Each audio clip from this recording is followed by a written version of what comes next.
அஸ்ஸலாமு அலைக்கும் வரஹ்மத்துல்லாஹி வபரகாத்துஹு. சகோதர சகோதரிகளே, மனிதனுடைய இறைச்சியை சாப்பிட்றான் அப்படின்னா, அல்லது உங்களை யாராவது சாப்பிட கொடுக்குறாங்க அப்படின்னா என்ன நினைப்பீங்க? நிச்சயமாக ஒரு அருவருப்பா வெறுப்பா தான் பார்ப்போம். ஆனாலும் உலகத்துல மனித இறைச்சியை சாப்பிட்டவர்களை பற்றிய பல கதைகள் இருக்கு.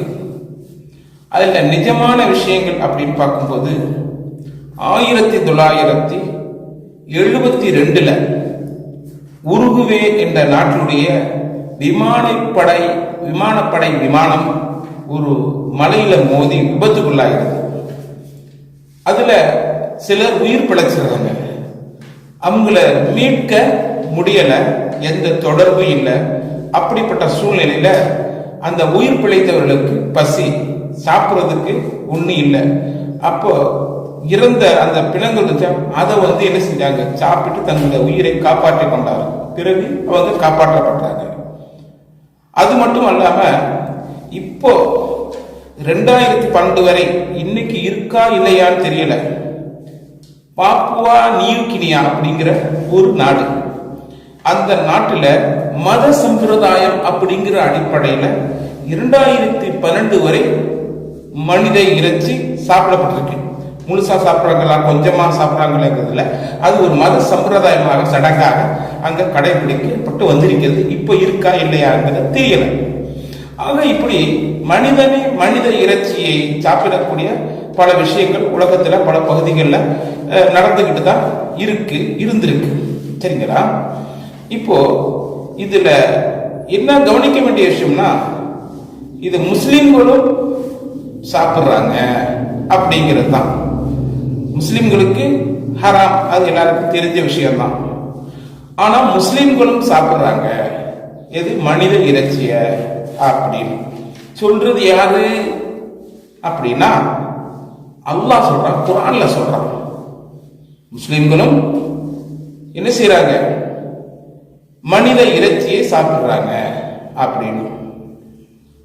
அது ஏன் எப்படி அப்படின்னு பார்க்கும்போது சூரத்துல் ஹுஜராத் 12வது ஆயத்துல அல்லாஹ் சொல்றான், யா அய்யுஹல்லதீன ஆமனூ இஜ்தனிபூ கஸீரன் மினல் ظன்னி இன்ன பஅதல் ظன்னி இஸ்முன் வலா தஜஸ்ஸஸு வலா யக்தபு பஅதுக்கும் பஅதா அயஹப்பு அஹதுக்கும் ஐயஅகுல லஹ்ம அஹீஹி மைத்தன் ஃபகரிஹ்துமூஹு வத்தகுல்லாஹ் இன்னல்லாஹ தவ்வாபுர் ரஹீம்.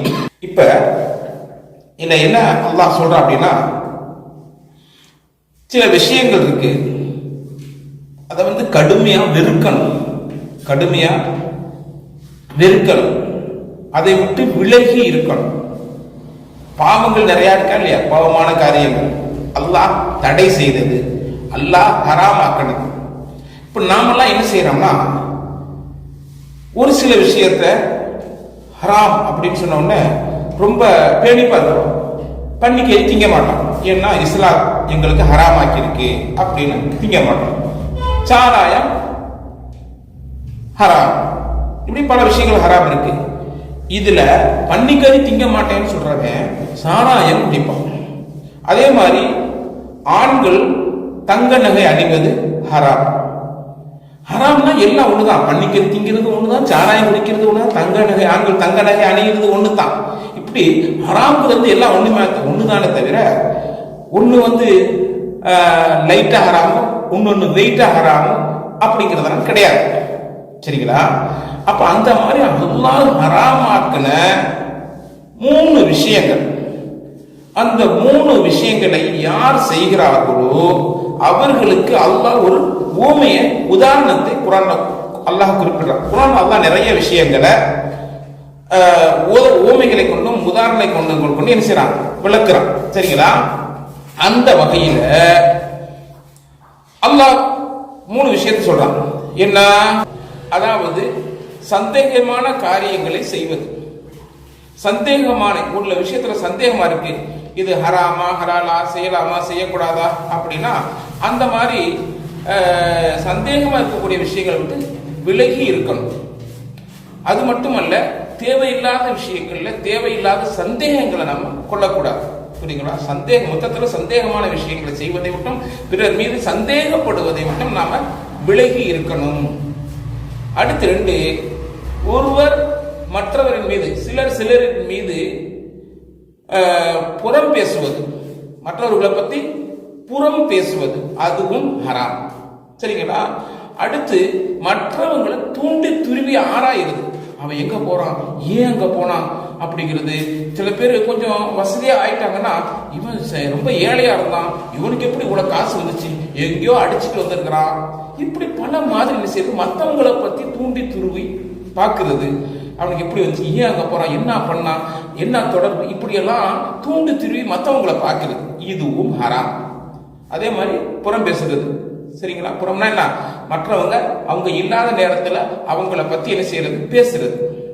இப்ப இதுவெல்லாம் இந்த 3 விஷயங்களை சொல்லிட்டு அல்லாஹ் சொல்றான், ஏன்னா அதாவது சந்தேகமான விஷயங்களை விட்டு நீங்கள் விலகிக் கொள்ளுங்கள், உங்களில் சிலரை பற்றி புறம் பேசுவதை விட்டு விலகிக் கொள்ளுங்கள், நீங்கள் உங்களில் சிலரை தூண்டி துருவி துருவி பார்ப்பதை விட்டு விலகிக் கொள்ளுங்கள். இந்த 3 சொன்னால இது எவ்வளவு பெரிய மோசமான ஒரு விஷயம் அப்படிங்கும் போது சொல்றான், நீங்கள் உங்களின் சகோதரனின் இறந்து விட்ட, அது சும்மா சகோதரர், இறந்து விட்ட சகோதரரின் இறைச்சியை திங்க விரும்புவீர்களா? விருப்பீர்கள் தானே அப்படின்னு நல்லா கேட்கிறான். நாம இந்த தவறுகள்லாம், இந்த குற்றங்கள்லாம் சர்வ சாதாரணமா நினைச்சுக்கிட்டு இருக்கோம், ஒரு பாவமாவே நினைக்கிறது இல்லை. சரிங்களா? ரொம்ப சாதாரணமா நினைச்சிட்டு இருக்கோம். ஆனா அதை அல்லாஹ் எவ்வளவு கடுமையான ஒரு விஷயமா சொல்றான்னா, அது எவனோ ஒரு மனுஷனை திங்கிறதுன்னு கூட சொல்லல, சகோதரனின் மையத்தை, சகோதரன் இறந்து மையத்தா கிடக்கிறான், அவன் கறியை திங்க விரும்புவீர்களா, அவனுடைய இறைச்சியை தின்ன விரும்புவீர்களா அப்படின்னு அல்லாஹ் ஒரு கேள்வி எழுப்புறான். அப்ப என்ன அர்த்தம்? அதை கொண்டு போய் இதுக்கு ஈக்குவல் ஆக்குறான். நாம மனுஷக்கறி திங்கிறவன என்ன நினைப்போம், அருவருப்பா பார்ப்போம் இல்லையா, மனுஷக்கறியை திங்கிறான் அப்படின்னு. அதே காரியத்தை தான் நாம செஞ்சுக்கிட்டு இருக்கிறோம். என்ன அவன் வெளிப்படையா தெளிவா செய்கிறான், அதற்கு நிகரான இணையான பாவத்தை குற்றத்தை நாம செஞ்சுக்கிட்டு இருக்கோம். அப்ப என்ன அர்த்தம்? நீ இதை திங்கிறதும் அதை செய்யறதும் ஒண்ணுதான் நல்லா சொல்றான். உன்னுடைய இறந்து விட்ட சகோதரின் கரியை திங்கிறதும், மற்றவங்களை தூண்டி துருவி பார்த்துக்கிட்டு ஆராய்கிறதும், மற்றவர்களை பற்றி புறம் பேசுறதும், மற்றவர்களை பற்றி சந்தேகம் கொள்வதும், சந்தேகமான விஷயங்களில் ஈடுபடுவதும் அவ்வளவு பெரிய குற்றங்கள். எனவே நாம சின்னதான குற்றமே இல்லைங்கிற அளவுக்கு பல விஷயங்களை செஞ்சுக்கிட்டு இருக்கோம். எனவே அல்லாஹ் எதை நமக்கு ஹராமாக்கினானோ, எதை பாவம் என்று கூறினானோ, எதை செய்யாதவர்கள் என்று தடுத்திருக்கிறானோ அதை விட்டு நாம விலகி இருக்கணும், அலட்சியமாக இருக்கக்கூடாது. அல்லாஹ் எவ்வளவு மோசமான ஒரு உதாரணத்தை சொல்லும் பொழுது இந்த குற்றங்கள் நம்மிடத்திலே அறவே இருக்கக்கூடாது. எல்லாம் அல்ல அல்லாஹ் தஆலா நல்ல குணங்களையும் நல்ல பண்புகளையும் நல்ல எண்ணங்களையும் கொண்ட மூமின்களாக நாம் அனைவரும் வாழ தௌஃபீக் செய்வானாக. அஸ்ஸலாமு அலைக்கும் வரஹ்மத்துல்லாஹி வபரகாத்துஹு.